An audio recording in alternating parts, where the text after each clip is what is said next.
नमस्कार। मैं हूं सच्चिदानंद वशिष्ठ। और सज्जनों, हर महीने की तरह अब हम नए साल की, नए महीने की नई तारीखों में जा रहे हैं। तो जो नया साल है 2025, सबसे पहला महीना है जनवरी।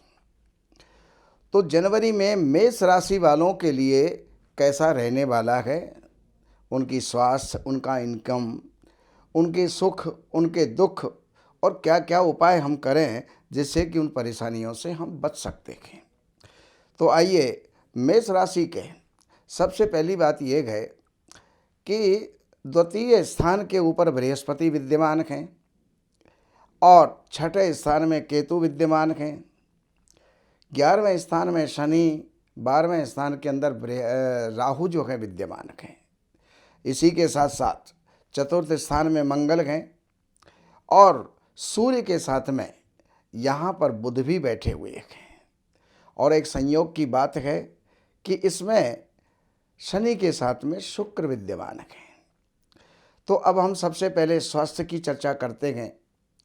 स्वास्थ्य को अगर हम लेते गए तो स्वास्थ्य के बारे में हम आपको ये बताना चाहेंगे कि आपकी राशि का मालिक जो मंगल है वो नीच राशि में है, वक्री चल रहा है।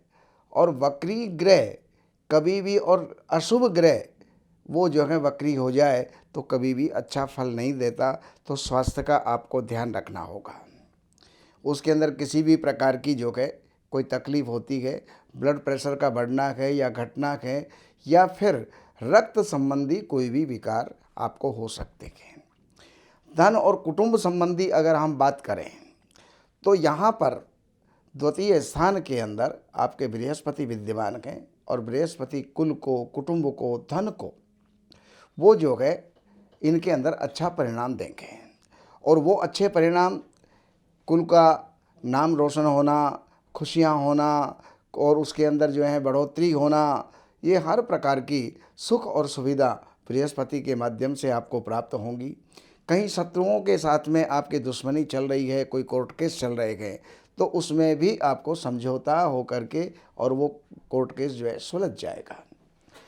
बाकी बृहस्पति की एक दृष्टि आपके दशम स्थान के ऊपर जा रही है। उसको अगर हम ये कहें कि आपके कारोबार की स्थिति या आपकी नौकरी की स्थिति, तो वहाँ का मालिक भी लाभ स्थान के अंदर बैठा हुआ है। तो नौकरी और लाभ की स्थिति, व्यापारिक स्थिति बढ़िया रहेगी।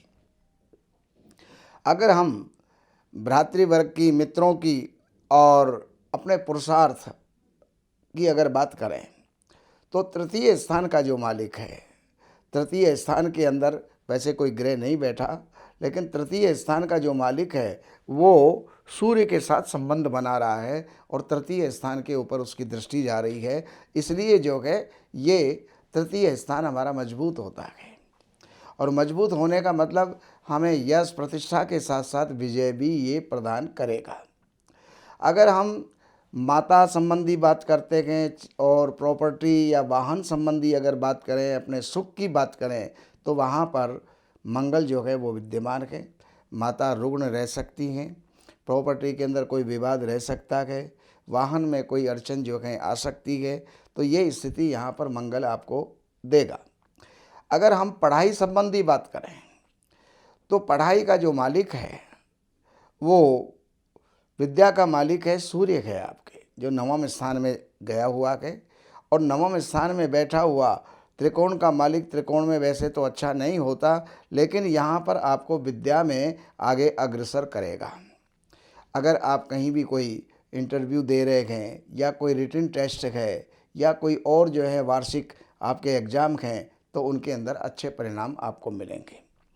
अगर आप दाम्पत्य संबंधी अगर चर्चा करते हैं तो दाम्पत्य की बात ये है कि शुक्र आपके वहाँ का मालिक शुक्र है और जो शनि के साथ में संयोग बना रहा है, और शनि के साथ में बैठने के कारण से बहुत ही अच्छा परिणाम ये देने वाला है। आपकी आयु, आपका स्वास्थ्य, तो मंगल है वो जो है स्वास्थ्य में थोड़ा सा नरमा गर्मी रखेगा। बाकी भाग्य की अगर बात करें तो भाग्य की तो जो है सराहना यहाँ पर देवता भी करेंगे क्योंकि भाग्य स्थान के ऊपर सूर्य बैठा हुआ है। भाग्य आपका सूर्य की तरह से चमकेगा और आप आगे बढ़ेंगे। अगर हम बिजनेस की बात करते हैं तो बिजनेस के स्थान पर बृहस्पति की दृष्टि है जो शुभ फल देने वाली है। लाभ की बात करें तो लाभ के अंदर जो है आपके शनि विद्यमान हैं और शनि जो वहाँ पर बैठ करके अपने ही घर के अंदर अनायास बिना परिश्रम के भी धन देने का प्रयास करेंगे। और अगर खर्चों या नुकसान की बात करें तो 12वें घर के अंदर आपके राहु विद्यमान हैं और ये राहु अचानक किसी न किसी कारण से ये जो है कहीं खर्चा करवा देते हैं, नुकसान करवा देते हैं, कहीं किसी के द्वारा हमारे साथ में कोई चीटिंग या धोखा जो है वो हो सकता है। उसके प्रति आपको सावधान रहना होगा। अब मैं आपको दैनिक राशिफल जो है मैं देने का प्रयास कर रहा हूँ। तो 1 और 2 तारीख, 3, 4 और 5 तारीख, ये 5 दिन आपके बहुत ही महत्वपूर्ण हैं। अगर कोई रुका हुआ कार्य है तो उसको संपन्न कर लें, वो आपका संपन्न होगा। किसी न किसी का सहयोग आपको प्राप्त होगा और मित्रों के या राजनेताओं के सहयोग से ये जो है आपका कार्य सफल होगा। और 6 और 7 तारीख, इसके अंदर आपका जो है कोई भी खर्चा हो सकता है, नुकसान हो सकता है, तो देन लेन या इन्वेस्टमेंट जो है इसके अंदर आप ना करें। बाकी 8, 9, 10, 11, 12 और 13 तारीख ये आपके लिए बहुत ही महत्वपूर्ण होंगी। पूरे महीने के अंदर सबसे श्रेष्ठ होंगी और इसके अंदर जितने भी रुके हुए कार्य हैं आपके, चाहे आप विद्यार्थी हैं, चाहे आप किसान हैं, चाहे आप राजनेता हैं, चाहे आप नौकरी पेशा हैं, चाहे आप व्यापारी हैं, आपके सब जो है रुके हुए कार्य, सबके रुके हुए कार्य वो संपन्न होंगे। मन खुश रहेगा, स्वास्थ्य बढ़िया रहेगा, धन का आवागमन बढ़िया चलेगा और नए मित्रों की जो है प्राप्ति आपको हो सकती है। अब चलते हैं आगे। 12, 13 तारीख ये जो है आपके लिए बहुत बढ़िया है, लेकिन 14, 15 तारीख में आपका मन थोड़ा सा कुंठित रहेगा, चिंतित रहेगा, तो इस पीरियड में शांति से अपना समय गुजारें। 16, 17, 18 तारीख ये पढ़ने वालों के लिए तो बहुत ही बढ़िया है। अगर आपका कोई एग्ज़ाम है, कोई कंपटीशन है, कहीं पर कोई साक्षात्कार है, तो आप इसके अंदर निडर हो करके निसंकोच आप जाइए, आप सफल होंगे। और इसके आगे अगर चलते हैं तो 19, 20 तारीख ये कहीं भी विवाद आपके साथ में हो सकता है, उस विवाद से आपको बचना चाहिए। कोई भी वाणी अपनी, कोई व्यवहार अपना जो है वो सुधार करके रखिएगा। और इसके अलावा फिर 21, 22, 23 तारीख ये जो आपकी 21, 22, 23 तारीख है, इसमें आपका व्यापारिक संतुलन बढ़िया रहेगा।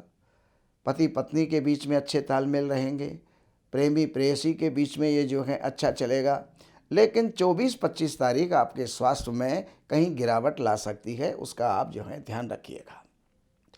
और जब ऐसी स्थिति है तो दूध और चावल या चीनी इनका जो है आप दान करके और शिव की आराधना करके और आप स्वास्थ्य लाभ ले सकते हैं। 26, 27, 28, 29, 30 और 31 ये निरंतर जो आपके 6 दिन हैं, ये 6 दिन भाग्य वृद्धि में सहायक होंगे, कार्य वृद्धि में सहायक होंगे, नौकरी में सहायक होंगे और लाभ के अंदर सहायक होंगे। तो ये जानकारियां मैंने आपको दी। बाकी जानकारियों के लिए नंबरों पर संपर्क करके कार्यालय से अपॉइंटमेंट ले करके, और कार्यालय से अपॉइंटमेंट जब ही लीजिएगा जब आपके पास में आपकी जन्म की तारीख, महीना, सन, समय और जन्म स्थान ये प्रॉपर हों तो आप बात कीजिएगा। और कार्यालय की कुछ सेवाएं भी हैं वो अर्पण करके और आप जो भी जानकारी चाहते हैं वो जान करके लाभ ले सकते हैं। नमस्कार।